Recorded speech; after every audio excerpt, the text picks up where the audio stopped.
अस्सलाम वालेकुम नाज़रीन। अॼु जी ॻाल्हि प्रोग्राम में ॾिया ॾी अलर्ट सीरीज़ जे अॼु जी ॻाल्हि प्रोग्राम में शतार सरोज जी ख़िदमत में हाज़िर आहे। अॼु जी ॻाल्हि में हिकु महिमान खे घुरायो आहे ऐं उन महिमान जो तारुफ़ मां तव्हांखे कराईंदुसि, पर सभ खां पहिरीं मां इहा ॻाल्हि कयां तव्हांखे त ज़िंदगी जेका आहे उहा बुनियादी तौर ते आहे ई ॿियनि जे लाइ जीअण जो नालो। ज़िंदगी उहो ई माण्हू सफलता सां गुज़ारे सघे थो जंहिं माण्हू जो वियन ऐं विज़डम इहो आहे त मां जेको जियां थो मुंहिंजे जीअण जा फ़ाइदा ॿियनि खे पवनि। जीअं मां जेको बि कमु करे रहियो आहियां उन जो फ़ाइदो आम ऐं ख़ासि माण्हू खे पवे, यानी अवाम जे लाइ जीअण, आम माण्हू जे लाइ जीअण, ॾुखोयल ऐं मुतासिर माण्हुनि जे लाइ का ख़िदमत सरंजाम ॾियणु बुनियादी तौर ते आला ऐं अफ़सल कमु आहे। लतीफ़ साईं चयो आहे त रोज़ा निमाज़ूं इहो पिणु चङो कमु, सो को ॿियो फ़हम जंहिंसां पसिजे प्रीअ खे, यानी प्रीअ खे पसणु यानी अलाह खे राज़ी करण जे लाइ जेके ॿिया अहम कम आहिनि उन्हनि में कमु इबादतूं त पंहिंजी जाइ ते अहमियत ऐं अफ़ज़ल हैसियत रखनि थियूं, पर सभ खां अहम कमु आहे माण्हूअ जी मदद करणु, मुंझल माण्हूअ खे दॻु ॾेखारणु ऐं अहिड़ो किरदारु अदा करणु जंहिंसां आम माण्हूअ खे नुक़सानु न पवे बल्कि फ़ाइदो पवे। सोसाइटी में जॾहिं माण्हू पंहिंजी ज़ात मां ॿाहिरि निकिरी आवाम जे लाइ कमु कंदो आहे त उहो कमु अफ़ज़ल इन जे करे बि हूंदो आहे जो माण्हू ॿियनि जे ख़ातिर जॾहिं कमु कंदो आहे त उहो क़ुर्बानियूं बि ॾींदो आहे, तकलीफ़ूं बि बर्दाश्त कंदो आहे ऐं हू पाण खे जलाए ॿियनि खे रोशनी ॾींदो आहे, सुहाई ॾींदो आहे ॿियनि खे। यानी अहिड़ा माण्हू जेके समाज खे कुझु ॾियनि था उहे ऊंदहि में लाट जहिड़ा माण्हू हूंदा आहिनि, उहे अवाट खे वाट ॾसींदड़ माण्हू हूंदा आहिनि ऐं उहे भरजलो बणिजंदा आहिनि समाज जे लाइ। असांजी सिंध में अहिड़ा खोड़ सारा किरदार आहिनि जेके पंहिंजी ज़ात लाइ जीअनि नथा पर ॿियनि जे लाइ बि जीअनि था, यानी ॿियनि खे बि फ़ाइदो रसनि था। अहिड़नि ई समाज सुधारकनि में अॼु असां हिकिड़े महिमान खे घुरायो आहे ऐं उनजो मां तव्हांखे तारुफ़ करायां त असांजो महिमान आहे प्रोफेसर मदद अली झत्याल। झत्याल साहब जो जेको कमु आहे हिकिड़ो इंतिहाई मिसकीन ऐं ग़रीब घराणे सां तालुक़ु रखंदड़ झत्याल साहब पंहिंजे प्रोफेशन में हिकु उस्ताद आहे, लेखक आहे ऐं समाज सुधारक आहे ऐं हिन जो कंट्रीब्यूशन सोसाइटी में इहो आहे त हिन गुज़िरियल कुझु सालनि खां वठी हिकिड़ी लाट ॿारी आहे। उहा लाट इहा आहे त हिन हैदराबाद में जंहिं इलाइक़े में रहे थो उते हिकिड़ी पब्लिक लाइब्रेरी क़ाइमु कई अथई ऐं हिकिड़ो फैसिलिटेशन सेंटर क़ाइमु कयो अथई। अचो त असां झत्याल साहब सां कचहरी कयूं ऐं उनखां बुनियादी ॻाल्हियूं सम्झण जी कोशिशि कयूं त हुन वटि समाजी ख़िदमत जो ख़्यालु कीअं आयो ऐं हू कहिड़े क़िस्म जो कमु करे रहियो आहे। सभ खां पहिरीं त मां तव्हांजो तारुफ़ करायां झत्याल साहब सां। अस्सलाम वालेकुम झत्याल साहब, कीअं आहियो? ठीकु आहियो? ख़ैरियत सां? तव्हां सभ खां पहिरीं त मां तव्हांजो इंतिहाई शुक्रगुज़ार आहियां त तव्हां टाइम कढी असां वटि स्टूडियो में आया आहियो ऐं यकीनन तव्हांजे कंट्रीब्यूशन ते बि असां ॻाल्हाईंदासीं। ऐं सभ खां पहिरीं ॻाल्हि असांजे नाज़रीन खे तव्हां ॿुधायो त कहिड़े इलाइक़े में तव्हांजी लाइब्रेरी आहे ऐं फैसिलिटेशन सेंटर आहे ऐं उनजो बुनियादी सबबु जेको आहे उहो कहिड़ो आहे, कमु कहिड़ो आहे उनजो? वॾी महिरबानी। सतार साहब, मुंहिंजो जेको फैसिलिटेशन सेंटर ऐं पब्लिक लाइब्रेरी आहे उहो रजिस्टर इलाइक़ो आहे अलफता टाउन। हीअ जामशोरे खां जीअं असां सदर तरफ़ अचूं था, हितां होंडा प्लस जो स्टॉप आहे, इन लोकेशन में आहे, ॾाढो क़रीब आहे, हैदराबाद जे टच में आहे, बाईपास जे भरिसां आहे, जिते माना हीअ मूं क़ाइमु कयो आहे। गुज़िरियल 3.5 सालनि खां इहो क़ाइमु थियलु आहे ऐं इन क़ाइमु करण जो जेको मुंहिंजो मक़सदु हुयो, वियन हुयो, उहो इहो हुयो त सभ खां पहिरियों त मां उस्तादु आहियां, मूं लाइब्रेरी ठहिराई पहिरियां, फैसिलिटेशन सेंटर खां पहिरियां मूं लाइब्रेरी ठहिराई, पब्लिक लाइब्रेरी। असांजे इलाइक़े में पब्लिक लाइब्रेरी आहे कोन, उतां जा ॿार हेॾे दाऊदपुरा लाइब्रेरी मुख़्तलिफ़ जॻहियुनि ते अचनि पिया, लोकल ॿार ॾाढा परेशान, असांजा ख़ुदि ॿार अचनि पिया उते पढ़णु दाऊदपुरा। त मूं सोचियो भला हिते मक़ामी तरह इहा छो न क़ाइमु कजे। पोइ उहा मूं पब्लिक लाइब्रेरी क़ाइमु कई। पोइ दोस्तनि अहबाबनि खे जन ॿुधो उन्हनि किताब बि डोनेट कया, काफ़ी किताब मूं परचेज़ बि कया, कुझु डोनेट बि थिया, तव्हां जहिड़ा जेके महिरबानी दोस्त आहिनि। ईअं हींअर मजमूई तौरु तक़रीबन 5000 खां मथे किताब हर मौज़ू ते मौजूदु आहिनि उते। CSS जी तयारी हुजे, PCS जी हुजे, मेडिकल जी तयारी हुजे, या का बि एंट्री टेस्ट हुजे, या नौकरियुनि जा इंटरव्यूज़ आहिनि, उन जा मुख़्तलिफ़ किताब, इवन आर्मी जी सिलेक्शन हुजे या एयरफोर्स जी सिलेक्शन हुजे, उन जा सभु किताब मूं वटि मौजूदु आहिनि पंहिंजी लाइब्रेरी में। ईअं सम्झो त हिकिड़ो ज़ख़ीरो, छो त मां पाण उस्तादु आहियां, उन करे मुंहिंजी कलेक्शन उन हिसाब सां हूंदी त कहिड़ा किताब या शयूं असांखे जेको आहे सो आम स्टूडेंट्स खे कमु ईंदियूं। सो उहा ईअं सम्झो त सुबुह खां वठी मूं स्टूडेंट्स खे चई चयो बाबा 24 कलाक लाइब्रेरी जा दरवाज़ा खुलियल आहिनि, उते माण्हू प्रेज़ेंट आहे लाइब्रेरी में। उन खां अलावा इहो लाइब्रेरी जो हिकिड़ो मूं पासो पूरो कयो, ॾिठो डेवलप थी वियुसि मां, माशाल्लाह लाइब्रेरी सुठी थी वई, छो त एरिया ॾाढो काफ़ी आहे, 240 गज़ ते इहो मुश्तमिल आहे। वरी कुझु टाइम पहिरियां मुंहिंजे ज़हन में इहो बि हुयो त मां छो न हिकिड़ो फैसिलिटेशन सेंटर बि क़ाइमु कयां हिन लाइब्रेरी सां गॾु, जेके दूर दराज़ खां माण्हू अचनि था हिते इलाज वास्ते ऐं टेस्टूं ॾियनि था, नौकरियुनि जूं टेस्टूं ॾियनि था, या हिते 3-4 यूनिवर्सिटियूं आहिनि हैदराबाद में, जामशोरे में, उहे इंटरव्यू ॾियणु अचनि था, टेस्टूं माना एडमिशन जूं दाख़िला जो हिकिड़ो प्रोसेस करणु अचनि था, 2-2, 3-3 ॾींहं उन्हनि खे लॻनि था, त छो न उन्हनि लाइ हिकिड़ो फैसिलिटेशन सेंटर क़ाइमु कयां, जेको इस्पताल लाइ अचे उनखे बि फ्री रिहाइश ॾियां, स्टूडेंट टेस्ट ऐं एडमिशन ॾियणु अचे, या नौकरी जो इंटरव्यू हुजे या टेस्ट हुजे उनखे फ्री रिहाइश ॾियां, उन में अला बि राज़ी मां बि। हीउ सॼो जेको तसवर मुंहिंजे ज़हन में हुयो इहो 2005 खां वठी हुयो, पर हालात मूंखे इजाज़त न पिया ॾियनि त इहा शइ मां ठाहिरायां। पोइ जीअं हालात मूंखे मूं फुड़ी फुड़ी करे जेको आहे हिकिड़ो तलाउ कयो आहे, माना पंहिंजो हणो वणा, माना कंहिंखां को मूं डोनेशन न वरितो आहे। हाणे ताज़ो जेको आहे सो गुज़िरियल मां 2-3 महीना थिया आहिनि, हिकिड़े असांजे प्रोफेसर अची 14 कुर्सियूं ॾिनियूं, चईं कुर्सियुनि जी शॉर्टेज आहे, मां सदका जारिया तौर तव्हांजी लाइब्रेरी खे ॾियां थो ताकी मज़ीद स्टूडेंट्स खे परेशानी न थिए। Very good. Professor doctor Nasrullah Legai साहब हुए, छो त नालो खणणु उन जो बि ज़रूरी मां सम्झां थो, छो त हुन सदका जारिया इहो पहिरियों शख़्स आहे जंहिं माना ॾिनो आहे। इवन असांजी कम्यूनिटी उते तमामु घणी रहे थी, वॾा बंगला आहिनि, वॾियूं गाॾियूं, हर शइ तव्हां ॾिसंदव, पर एॾा रुझान न हुजण जे बराबरि आहे। जॾहिं उहे ॾिसनि बि था त हेॾी वॾी लाइब्रेरी आहे त सर खे सोलर सिस्टम हणाए ॾियूं या को ॿी का, छो त उन्हनि जा ई ॿार पढ़नि था, पर कॾहिं उन्हनि उन तरफ़ ध्यानु न ॾिनो। अलाह साईं जंहिंखां कमु वठे, मां ईअं चवंदो आहियां। अच्छा साईं जदियाल साहब, इन ते बि ॻाल्हायूं था त तव्हांजी लाइब्रेरी में केतिरा नौजवान अचनि था ऐं तव्हांजे फैसिलिटेशन सेंटर ते छा पियो थिए, इन ते बि ॻाल्हायूं था। असांजे नाज़रीन खे इहो ॿुधायो त हीउ ख़ैर जो जेको कमु आहे, हीउ जेको समाजी कमु आहे, इहो करण जे लाइ अव्हांखे ख़्यालु कीअं आयो, माना इहो थोरो कहाणी असांखे बयानु कयो। यस सतार साहिबु, इहा जॾहिं मां स्टूडेंट्स हुयुसि हिते टेस्ट ॾियणु आयुसि सिंध यूनिवर्सिटी जी, या वरी ख़्यालु बि हुयो यार का न का नौकिरी बि वठूं, छो त हालात तंग हुया, पोइ हिते ग़रीबी हाल हुयो, वालदेन ग़रीब हुया असांजा। पोइ नौकिरी बि ॾियण जे चकर में, इंटरव्यू जे ॾियण में, हिते अची माइटनि जो हिकु अधु घर हूंदो असांजो, पोइ हुन ॾे वेंदा हुआसीं, कॾहिं पोइ सलाम लिफ्ट ॾियनि, कॾहिं न ॾियनि। पोइ वञी जेका हैदराबाद जी स्टेशन, रेलवे स्टेशन आहे, उते होटल ते वञी असां 10 रुपए में खटि वठी उते रिहाइश कंदा हुआसीं। जॾहिं बि ॻोठां अचूं, पोइ माइटनि खे तकलीफ़ न, उन्हनि जो थोरो रवैयो डिफरेंट ॾिसंदा हुआसीं, पोइ चवंदासीं हाणे हिन फैमिली सां रहनि था, हिननि खे परेशान नथा कयूं, वञी होटल ते 10 रुपया खटि। मुंहिंजे ज़हन में हुयो त अलाह साईं मूंखे ताक़त ॾिनी त मां अहिड़ो फैसिलिटेशन सेंटर पंहिंजे तरफ़ां हणा वण ठाहिराईंदुसि, ताकी इहे माण्हू जेके अचनि था न हिते, उन्हनि खे इहो महसूसु न थिए त हैदराबाद में रिहाइश कोन्हे, असां इंटरव्यू ॾियणु कीअं वञूं, असांजी रिहाइश न हूंदी त असां कीअं पढ़ी सघंदासीं, 8 ॾींहं कीअं इलाजु कराए सघंदासीं अस्पताल में, कंहिंजो को केस लॻल आहे ॻोठां हैदराबाद हाई कोर्ट में हाज़िरी आहे, वञूं छा थींदो, माना गुरबत परेशानी पाण इन मरलनि खां मां गुज़री आयो आहियां। त मुंहिंजे ज़हन में उहो ख़ाको हुयो। वरी कराची इंटरव्यू ॾियणु वेंदा हुआसीं कैंट स्टेशन ते, उते खटि वठी असां रहंदा हुआसीं। सर साहिबु यकीन कयो अहिड़नि हालातुनि खां गुज़रियासीं, पोइ उतां खां ख़्यालु हुयो, पोइ अलाह साईं मूंखे गंज ॾिनो महिनत सां, मूं प्राइवेट जॉब्स कया, जनरल स्टोर्स बि हलाया, नौकरियूं बि कयूं, हींअर बि पार्ट टाइम मां कयां थो, प्लस नौकरी मुंहिंजी आहे। ॾिसो न मुंहिंजी सूरत हाल ॾिसो, माना उहो पंहिंजी मदद पाण त पंहिंजे माना पसीने मां कोशिशि करे ऐं इहा शइ मूं जोड़ाई आहे, ऐं ख़ल्क़ ख़िदमत लाइ। मेन इहा ई वजह हुई जो असां होटलनि ते धिका 10 रुपया खटि वठी रहंदासीं। हींअर बि इहे स्टूडेंट्स जेके दूर दराज जा या माण्हू अचनि था न, उन्हनि खे इहो अहसासु आहे। इवन हैदराबाद जा पाड़े ओड़े जा माण्हू चवंदा आहिनि साईं महिमान अचे थो, जे तव्हां वटि फैसिलिटेशन में जॻह हुजे त उन्हनि खे बि मां ॾींदुमि।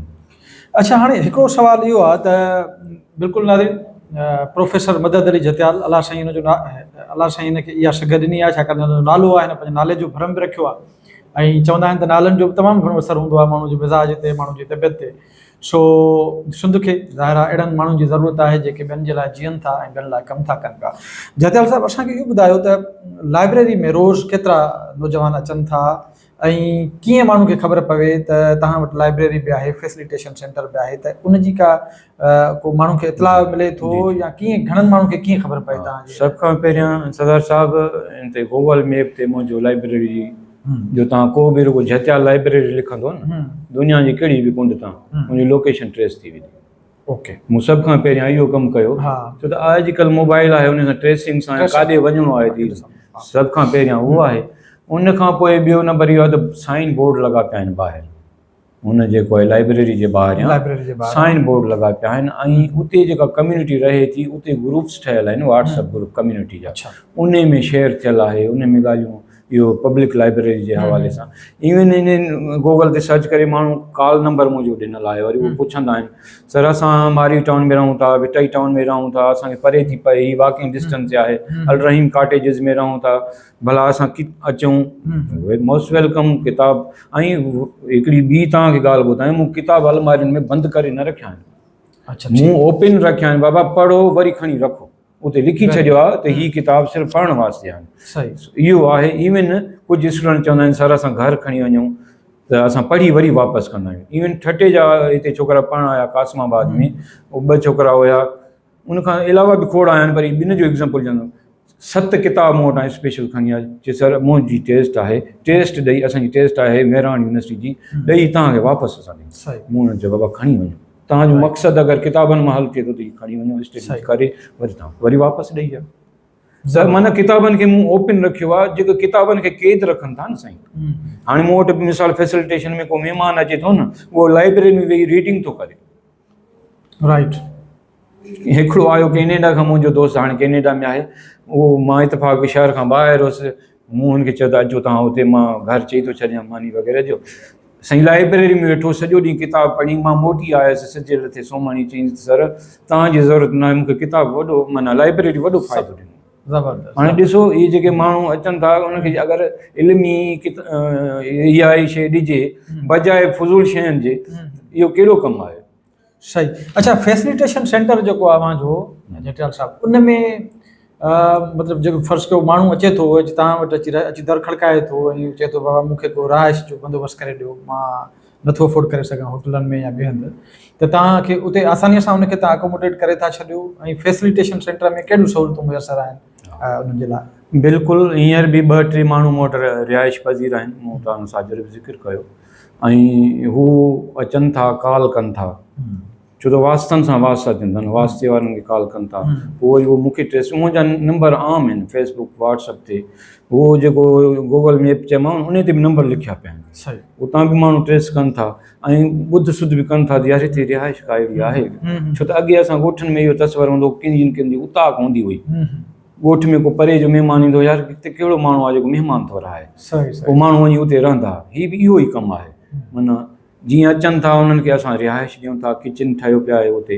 ठीकु ठाकु सुठो किचन आहे, वॾो हॉल आहे रिहाइश लाइ, खटूं आहिनि, हेठां बेडशीट आहिनि, महिमान वधी था वञनि त पोइ हेठि असां था कयूं, खुलियो जेको आहे सो वॾो अङण आहे जिते वण ॿूटा फ्रूट जा लॻा पिया आहिनि, माना सुठी लोकेशन ते आहे, सुठे नमूने 5-6 मेडिकल इंस्टीट्यूट आहिनि असांजे पाड़े में, हिकिड़ो गवर्नमेंट हायर सेकेंडरी स्कूल आहे, माना वॾो तइदादु बल्क उते रहे थो। अगरि उन्हनि मां अगरि 100 माण्हू बि फ़ाइदो वठनि था या 50 माण्हू बि फ़ाइदो वठनि था त वॾो कंट्रीब्यूशन आहे, वॾो कंट्रीब्यूशन आहे। अच्छा साईं, पोइ हाणे इन्हनि जेको तव्हांजो फैसिलिटेशन सेंटर आहे, माना नौजवान मिसाल जेकॾहिं अची रहनि था पिया त उहो माना पंहिंजी मर्ज़ीअ सां पाण भाॼी पचाए सघनि था, मानी पचाए सघनि था, त माना तव्हां उते चुल्हा इहो मैनेज करे ॾिना आहिनि उन्हनि खे, पाणी जी सहूलियत बि उन्हनि खे तव्हां ॾिनी आहे। अच्छा, पोइ हाणे हेल ताईं माना चैलेंजिस जेके तव्हांखे खैर जो कमु आहे तमामु ज़ाहिर आहे नादिम, उन में यकीनन जॾहिं माण्हू खैर जे कम में निकिरंदो आहे ऐं ॿियनि खे ॾियण लाइ कुझु निकिरंदो आहे त उनखे चैलेंजिस बि दरपेश हूंदा आहिनि। त जटियाल साहिब खां पुछूं था पिया त चैलेंजिस हिन वक़्तु तव्हांखे कहिड़ा दरपेश आहिनि हिन फैसिलिटेशन सेंटर खे रन करण जे लाइ ऐं हिन लाइब्रेरी खे अॻिते खणी हलण लाइ तव्हांखे हिन वक़्तु कहिड़ा चैलेंजिस दरपेश आहिनि जेके तव्हां फेस था? सरदार साहिबु, अवां ॼण दिलि में हिकिड़ी धकाणी कठियो त मुंहिंजी जेका पघार आहे न, अलहमदिल्ला सुठी पघार आहे, पर मुंहिंजी बजट अनबैलेंस अथव। नवियो नवियो त बि महीने में के 20-25 हज़ार मूं जा माना ख़र्च अची था वञनि। सही मेंटेनेंस आहे, मुंहुं खे अॼुकल्ह माण्हू कपिड़ा रोज़ु मटाए थो, हीअ बिल्डिंग आहे, इदारो आहे, हर शइ जी बि ज़रूरत पवे थी। हाणे फ़र्ज़ु कयो कोई अस्पताल लाइ कोई अहिड़ो मरीज़ अचे थो जेको मानी नथो करे सघे, नौजवान जेको 8 ॾींहं रहंदो बाबा हीअ किचन अथव, हीअ सभु शयूं पियूं अथव, गैस बिजली सभु मौजूदु अथव, तव्हां पाण कयो। हिकु अधु वेलो जेको शुरू वारो हूंदो आहे जेको मुंहिंजे वस हूंदो आहे मां घरां कराए अची ॾींदो आहियां, पर मरीज़ जेके ख़ासि करे हूंदा आहिनि, को अखियुनि जो ऑपरेशन कराइण आयो, अच्छा को कंहिं ॿिए मसइले लाइ आयो, उनखे अस्पतालुनि में बि असां फैसिलिटेट कंदा आहियूं, जेके पंहिंजा सोर्सिस आहिनि उहे बि यूज़ कंदा आहियूं, प्लस में उन्हनि खे असां फ्री जेको असां वटि मौजूदु हूंदा आहिनि असां फ्री उन्हनि खे खाधो बि ॾींदा आहियूं। ऐं उहो सदके जारिया, बजट आउट आहे, इन में को हींअर बि मां लोन ते थो हलां। सही मूं जॾहिं इहो प्लाट वरितो हुयो, यकीन कयो 10 लख रुपया मूंखे खटंदो, मूं बैंक मां लोन वठी करे इहो प्लाट वरितो तमामु, जंहिंजी 32,300 रुपया मां हींअर बि किस्त ॾियां थो। सही हाणे अंदाज़ जज़्बो त ॾिसो न, इहो माना लोन वठी करे बि, छो त मूंखे कमु करणु, मां पंहिंजी हयाती में कमु करणु चाहियां थो, मुंहिंजी हयाती खां पोइ औलाद करे न करे उहो उन्हनि जी मर्ज़ी आहे, ऐं कुल पढ़नि न पढ़नि, मां पंहिंजी ज़िंदगी में सदका जारिया करणु चाहियां थो, उहो मुंहिंजी नियत आहे। ज़बरदस्त, तव्हांजे हिन जज़्बे खे साराहिजे थो, ट्रिब्यूट पेश कजे थो जतियाल साहिबु। अच्छा, तव्हांजे ॻोठ खां बि माण्हू ईंदा हूंदा, ज़ाहिर तव्हांजे ॻोठ में जो जेकॾहिं माण्हू हैदराबाद अचे थो त उहो पंहिंजनि मिटनि माइटनि वटि वञे थो या तव्हांजे फैसिलिटेशन सेंटर ते अचे थो, कीअं मतिलबु ॻोठ जो माण्हू तव्हांखे कीअं थो डील करे? ॻोठ जो जेको प्रॉपर असांजो रिश्तेदार आहे उन्हनि जी फैमिलीज़ त सिधो असांजे घरनि में ईंदियूं आहिनि, 4-5 असांजा घर आहिनि, बाक़ी जेके मेल अचनि था उहे मेल उन सेंटर में रहंदा आहिनि। सेंटर में रहंदा। हा। अच्छा, हाणे जीअं तव्हां ॿुधायो त तव्हांखे इहो ख़्यालु आयो त तव्हां हिकिड़ो फैसिलिटेशन सेंटर खोलियो पंहिंजे हड़ामणा ख़र्च करे, ऐं लाइब्रेरी खोली, तमामु वॾा कम आहिनि। सिंध में नाज़रीन खे इहो ॿुधाईंदा हलूं त असां वटि हिकिड़ी वॾी ख़ल्क़ ख़ुदा मौजूदु आहे जिन समाजी कमनि में पंहिंजो पाण मञायो आहे, उन्हनि अस्पतालूं क़ाइमु कयूं आहिनि। ख़ासि करे विरहाङे खां अॻु वारो जेको असांजी सिंध जो तारुफ़ आहे उहो इहो आहे त हिते असां वटि जेके हिंदू सरहदीअ वारा हुआ उन्हनि न सिर्फ़ु अस्पतालूं खैर जे कम लाइ जोड़ायूं, पर हुननि चरनि लाइ अस्पतालूं खोलायूं, आम मरीज़नि लाइ अस्पतालूं खोलायूं, जानवरनि जे लाइ हौज़ क़ाइमु कराया, ऐं तालीमी इदारा क़ाइमु कराया। हीउ तमामु वॾो कंट्रीब्यूशन आहे असांजे माण्हुनि जो। ऐं जतियाल साहिब जो हीउ कंट्रीब्यूशन बज़ाहिर अव्हांखे हिकिड़ो नंढिड़ो ऐं मुख़्तसर लॻंदो हूंदो, पर हिन जे पोयां हिननि जी जेका नियत आहे ऐं जेको जज़्बो आहे उहो तमामु वॾो ऐं वॾो जज़्बो आहे। असां उमेदु कयूं था त हिन क़िस्म जे जज़्बे जा माण्हू ॿिया बि साम्हूं ईंदा जेके समाज जी ख़िदमत कंदा पंहिंजे हड़ामणा ऐं हिकिड़ी टीम सां गॾु। ऐं असां इहा बि ख़्वाहिश जो इज़हार कयूं था त जतियाल साहिब जे ॿाह ॿेली थियण लाइ बि कुझु माण्हू हिते ईंदा, ऐं जेकॾहिं न बि ईंदा तॾहिं बि जतियाल साहिब खे अलाह साईं इहा सघ ॾिनी आहे त हुन अकेले सिर ही कारवां शुरू कयो आहे ऐं अॻिते बि हू कारवां जारी रखंदो। सो उमेदु आहे त हिन क़िस्म जो जेको कमु आहे उन जी हिमत अफ़ज़ाई थींदी ऐं असांजा ॿिया कैरेक्टर्स बि साम्हूं ईंदा जेके समाज लाइ कुझु न कुझु कमु कंदा। वेंदे वेंदे जतियाल साहिब खां पैगाम था वठूं त सोसाइटी खे जतियाल साहिब कहिड़ो पैगाम ॾिए थो?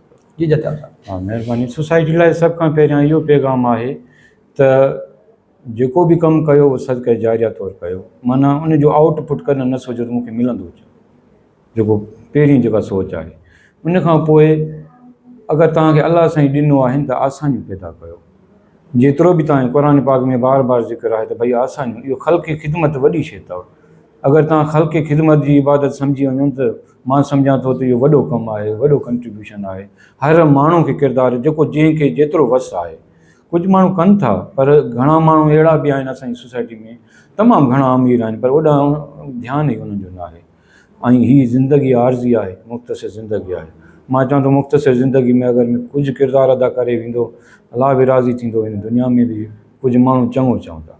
वॾी महिरबानी साईं जतियाल साहिब, तव्हां असांजे स्टूडियो में आयो ऐं इंतिहाई कम जो ॻाल्हियूं कयो। नाज़रीन, समाजी ख़िदमत जो जेको सिलसिलो आहे उहो कॾहिं बि रायगान नथो वञे ऐं जेतिरियूं चङायूं, लतीफ़ साईं चयो आहे त चङा कनि चङायूं मठायूं मठनि, जो वड़ जुड़े जिन सी सो वड़ सही कनि। सो चङनि माण्हुनि जो कमु सुठो वड़ करणु आहे, सुठो कुर्ब करणु आहे ऐं सुठो हुस्न इख़लाक़ सां पेश अचणु आहे ऐं पंहिंजे समाज लाइ कुझु न कुझु करणु आहे। थोरो ई कजे पर कजे ज़रूरु। सो उमेदु आहे त असांजे समाजी ख़िदमत जो जेको हीउ पैगाम आहे उहो असांजी सोसाइटी ताईं पहुचंदो हूंदो ऐं जतियाल साहिब जहिड़े किरदारनि जी हिमत अफ़ज़ाई थियणु खपे ऐं नवां किरदार बि पैदा थियणु खपनि जेके सोसाइटी खे कुझु न कुझु ॾियनि। सो हीउ प्रोग्राम बि उमेदु था कयूं त तव्हांखे वणियो हूंदो। अॼु जी ॻाल्हि में फ़िलहालु एसी ताईं, वरी कंहिं ॿिए महिमान सां हाज़िर थींदासीं। सो मोकिलाणी लाइ जॾहिं पेर ते